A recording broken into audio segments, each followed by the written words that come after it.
صلوا علیہ وآلہ۔ صحیح بخاری حدیث نمبر 21۔ حضور اکرم صلی اللہ علیہ وآلہ وسلم نے ارشاد فرمایا، جس شخص میں یہ 3 باتیں ہوں گی وہ ایمان کا مزہ پالے گا۔ ایک یہ کہ وہ شخص جسے اللہ اور اس کا رسول ان کے ماں سوا سے زیادہ عزیز ہوں، اور دوسرے یہ کہ جو کسی بندے سے محض اللہ ہی کے لیے محبت کرے، اور تیسری بات یہ کہ جسے اللہ نے کفر سے نجات دی ہو پھر دوبارہ کفر اختیار کرنے کو وہ ایسا برا سمجھے جیسا آگ میں گر جانے کو برا جانتا ہے۔ صحیح بخاری حدیث نمبر 22۔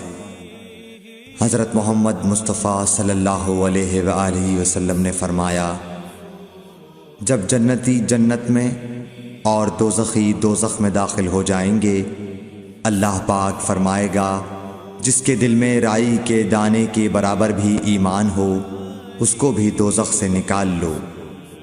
تب ایسے لوگ دوزخ سے نکال لیے جائیں گے اور وہ جل کر کوئلے کی طرح سیاہ ہو چکے ہوں گے، پھر زندگی کی نہر میں یا بارش کے پانی میں ڈالے جائیں گے۔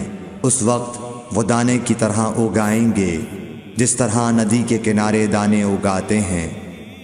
کیا تم نے نہیں دیکھا کہ دانہ زردی مائل پیچ در پیچ نکلتا ہے؟ صحیح بخاری حدیث نمبر 23۔ حضور اکرم صلی اللہ علیہ وآلہ وسلم نے فرمایا، میں ایک وقت سو رہا تھا، میں نے خواب میں دیکھا کہ لوگ میرے سامنے پیش کیے جا رہے ہیں اور وہ کرتے پہنے ہوئے ہیں، کسی کا کرتا سینے تک ہے اور کسی کا اس سے نیچا ہے۔ پھر میرے سامنے عمر بن خطاب لائے گئے، ان کے بدن پر جو کرتا تھا اسے وہ گھسیٹ رہے تھے، یعنی ان کا کرتا زمین تک نیچا تھا۔ صحابہ رضی اللہ تعالی عنہ نے پوچھا کہ یا رسول اللہ اس کی کیا تعبیر ہے؟ آپ نے فرمایا کہ اس سے دین مراد ہے۔ صحیح بخاری حدیث نمبر 24۔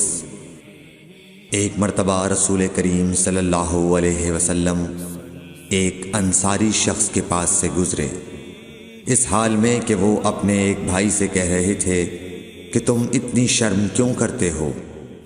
آپ نے اس انصاری سے فرمایا کہ اس کو اس کے حال پر رہنے دو، کیونکہ حیا بھی ایمان ہی کا ایک حصہ ہے۔ صحیح بخاری حدیث نمبر 25۔ رسول اللہ صلی اللہ علیہ وسلم نے فرمایا، مجھے اللہ کی طرف سے حکم دیا گیا ہے کہ لوگوں سے جنگ کروں اس وقت تک کہ وہ اس بات کا اقرار کر لیں کہ اللہ کے سوا کوئی معبود نہیں ہے، اور یہ کہ محمد صلی اللہ علیہ وسلم اللہ کے سچے رسول ہیں، اور نماز ادا کرنے لگیں اور زکوٰۃ دیں۔ جس وقت وہ یہ کرنے لگیں گے تو مجھ سے اپنے جان و مال کو محفوظ کر لیں گے سوائے اسلام کے حق کے۔ رہا ان کے دل کا حال تو ان کا حساب اللہ کے ذمہ ہے۔ صحیح بخاری حدیث نمبر 26۔ رسول اللہ صلی اللہ علیہ وسلم سے دریافت کیا گیا کہ کون سا عمل سب سے افضل ہے؟ فرمایا، اللہ اور اس کے رسول پر ایمان لانا۔ کہا گیا اس کے بعد کون سا؟ آپ نے فرمایا کہ اللہ کی راہ میں جہاد کرنا۔ کہا گیا پھر کیا ہے؟ آپ نے فرمایا حج مبرور۔ صحیح بخاری حدیث نمبر 27۔ رسول اللہ صلی اللہ علیہ وسلم نے چند لوگوں کو کچھ عطیہ دیا اور سعد وہاں موجود تھے۔ وہ کہتے ہیں کہ رسول اللہ صلی اللہ علیہ وسلم نے ان میں سے ایک شخص کو کچھ نہ دیا، حالانکہ وہ ان میں مجھے سب سے زیادہ پسند تھا۔ میں نے کہا حضور آپ نے فلاں کو کچھ نہ دیا، میں اسے مومن گمان کرتا ہوں۔ آپ نے فرمایا مومن یا مسلمان؟ میں تھوڑی دیر چپ رہ کر پھر پہلی بات دہرانے لگا۔ حضور صلی اللہ علیہ وسلم نے بھی دوبارہ وہی جواب دیا۔ پھر آپ نے فرمایا کہ اے سعد، باوجود یہ کہ ایک شخص مجھے زیادہ عزیز ہے، پھر بھی میں اسے نظر انداز کر کے کسی اور دوسرے کو اس خوف کی وجہ سے یہ مال دیتا ہوں کہ وہ اپنی کمزوری کی وجہ سے اسلام سے پھر جائے اور اللہ اسے آگ میں اوندھا ڈال دے۔ صحیح بخاری حدیث نمبر 28۔ ایک آدمی نے رسول اللہ صلی اللہ علیہ وسلم سے پوچھا، کون سا اسلام بہتر ہے؟ آپ صلی اللہ علیہ وسلم نے فرمایا کہ تو کھانا کھلائے اور ہر شخص کو سلام کرے، خواہ اس کو تو جانتا ہو یا نہ جانتا ہو۔ صحیح بخاری حدیث نمبر 29۔ حضرت صلی اللہ علیہ وسلم نے فرمایا، مجھے دوزخ دکھلائی گئی تو اس میں زیادہ تر عورتیں تھیں جو کفر کرتی ہیں۔ کہا گیا، حضور کیا وہ اللہ کے ساتھ کفر کرتی ہیں؟ آپ صلی اللہ علیہ وسلم نے فرمایا کہ خاوند کی ناشکری کرتی ہیں اور احسان کی ناشکری کرتی ہیں۔ اگر تم عمر بھر ان میں سے کسی کے ساتھ احسان کرتے رہو، پھر تمہاری طرف سے کبھی کوئی ان کے خیال میں ناگواری کی بات ہو جائے تو فوراً کہہ اٹھے گی کہ میں نے کبھی بھی تجھ سے کوئی بھلائی نہیں دیکھی۔ صحیح بخاری حدیث نمبر 30۔ حضرت صلی اللہ علیہ وآلہ وسلم فرماتے تھے، جب دو مسلمان اپنی اپنی تلواریں لے کر بھڑ جائیں تو قاتل اور مقتول دونوں دوزخی ہیں۔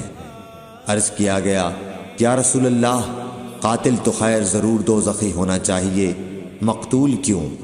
فرمایا، وہ بھی اپنے ساتھی کو مار ڈالنے کی حرص رکھتا تھا، موقع پاتا تو وہ اسے ضرور قتل کر دیتا، دل کے عزم سمیم پر وہ دوزخی ہوا۔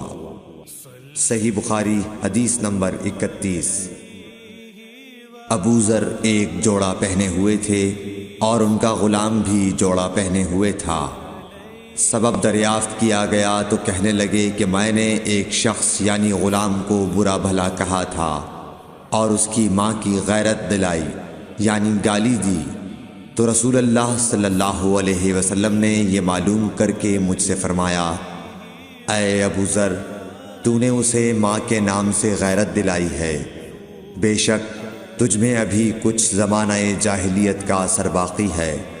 یاد رکھو، ماتحت لوگ تمہارے بھائی ہیں، اللہ نے اپنی کسی مصلحت کی بنا پر انہیں تمہارے قبضے میں دے رکھا ہے، تو جس کے ماتحت اس کا کوئی بھائی ہو تو اس کو بھی وہی کھلائے جو آپ کھاتا ہے، اور وہ کپڑا اسے پہنائے جو آپ پہنتا ہے، اور ان کو اتنے کام کی تکلیف نہ دو کہ ان کے لیے مشکل ہو جائے، اور اگر کوئی سخت کام ڈالو تو تم خود بھی ان کی مدد کرو۔ صحیح بخاری حدیث نمبر 32۔ جب سورہ انعام کی یہ آیت اتری، جو لوگ ایمان لائے اور انہوں نے اپنے ایمان میں گناہوں کی آمیزش نہیں کی، تو آپ صلی اللہ علیہ وسلم کے اصحاب نے کہا، یا رسول اللہ، یہ تو بہت ہی مشکل ہے، ہم میں کون ایسا ہے جس نے گناہ نہیں کیا؟ تب اللہ پاک نے سورہ لقمان کی یہ آیت اتاری کہ بے شک شرک بڑا ظلم ہے۔ صحیح بخاری حدیث نمبر 33۔ رسول اللہ صلی اللہ علیہ وآلہ وسلم نے فرمایا، منافق کی علامتیں 3 ہیں، جب بات کرے جھوٹ بولے، جب وعدہ کرے اس کے خلاف کرے، اور جب اس کو امین بنایا جائے تو خیانت کرے۔ صحیح بخاری حدیث نمبر 34۔ رسول اللہ صلی اللہ علیہ وسلم نے فرمایا کہ 4 عادتیں جس کسی میں ہوں تو وہ خالص منافق ہے، اور جس کسی میں ان 4 میں سے ایک عادت ہو تو وہ بھی نفاق ہی ہے جب تک اسے نہ چھوڑ دے۔ وہ یہ ہیں، جب اسے امین بنایا جائے تو امانت میں خیانت کرے، اور بات کرتے وقت جھوٹ بولے، اور جب کسی سے عہد کرے تو اسے پورا نہ کرے، اور جب کسی سے لڑے تو گالیوں پر اتر آئے۔ صحیح بخاری حدیث نمبر 35۔ رسول اللہ صلی اللہ علیہ وسلم نے فرمایا، جو شخص شب قدر ایمان کے ساتھ محض ثواب آخرت کے لیے ذکر و عبادت میں گزارے، اس کے گزشتہ گناہ بخش دیے جاتے ہیں۔ صحیح بخاری حدیث نمبر 36۔ رسول اللہ صلی اللہ علیہ وسلم نے فرمایا، جو شخص اللہ کی راہ میں جہاد کے لیے نکلا، اللہ اس کا ضامن ہو گیا۔ اللہ تعالیٰ فرماتا ہے، اس کو میری ذات پر یقین اور میرے پیغمبروں کی تصدیق نے اس سرفروشی کے لیے گھر سے نکالا ہے۔ میں اس بات کا ضامن ہوں کہ یا تو اس کو واپس کر دوں ثواب اور مال غنیمت کے ساتھ، یا شہید ہونے کے بعد جنت میں داخل کر دوں۔ رسول اللہ صلی اللہ علیہ وسلم نے فرمایا، اور اگر میں اپنی امت پر اس کام کو دشوار نہ سمجھتا تو لشکر کا ساتھ نہ چھوڑتا، اور میری خواہش ہے کہ اللہ کی راہ میں مارا جاؤں، پھر زندہ کیا جاؤں، پھر مارا جاؤں، پھر زندہ کیا جاؤں، پھر مارا جاؤں۔ صحیح بخاری حدیث نمبر 37۔ حضرت صلی اللہ علیہ وسلم نے فرمایا، جو کوئی رمضان میں راتوں کو ایمان رکھ کر اور ثواب کے لیے عبادت کرے، اس کے اگلے گناہ بخش دیے جاتے ہیں۔ صحیح بخاری حدیث نمبر 38۔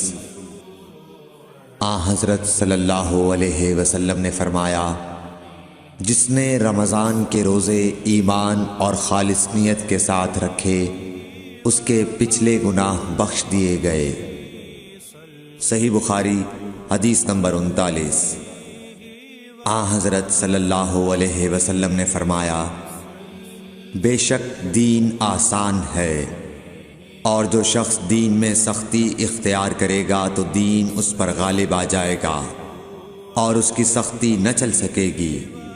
بس اس لیے اپنے عمل میں پختگی اختیار کرو، اور جہاں تک ممکن ہو میانہ روی برتو، اور خوش ہو جاؤ کہ اس طرز عمل سے تم کو دارین کے فوائد حاصل ہوں گے، اور صبح اور دوپہر اور شام اور کسی قدر رات میں عبادت سے مدد حاصل کرو۔ نماز 5 وقتہ بھی مراد ہو سکتی ہے کہ پابندی سے ادا کرو۔ صحیح بخاری حدیث نمبر 40۔ رسول اللہ صلی اللہ علیہ وسلم جب مدینہ تشریف لائے تو پہلے اپنی نانہال اترے جو انصار تھے، اور وہاں آپ نے 16 یا 17 ماہ بیت المقدس کی طرف منہ کر کے نماز پڑھی، اور آپ کی خواہش تھی کہ آپ کا قبلہ بیت اللہ کی طرف ہو۔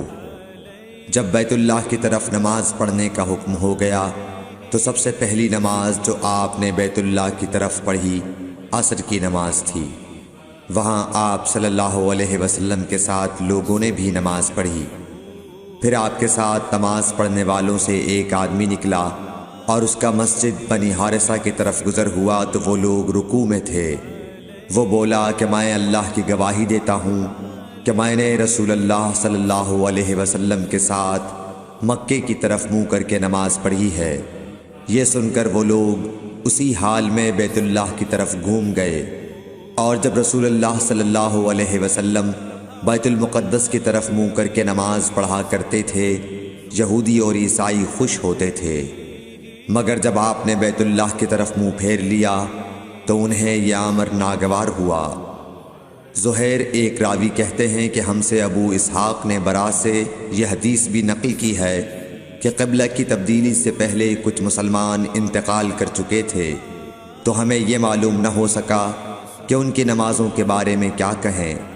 تب اللہ نے یہ آیت نازل کی، وَمَا كَانَ اللَّهُ لِيُضِيعَ إِيمَانَكُمْ، سورہ بقرہ آیت نمبر 143۔ صلوا علیہ وآلہ۔ Thanks for watching. Don't forget to like, comment, share and subscribe to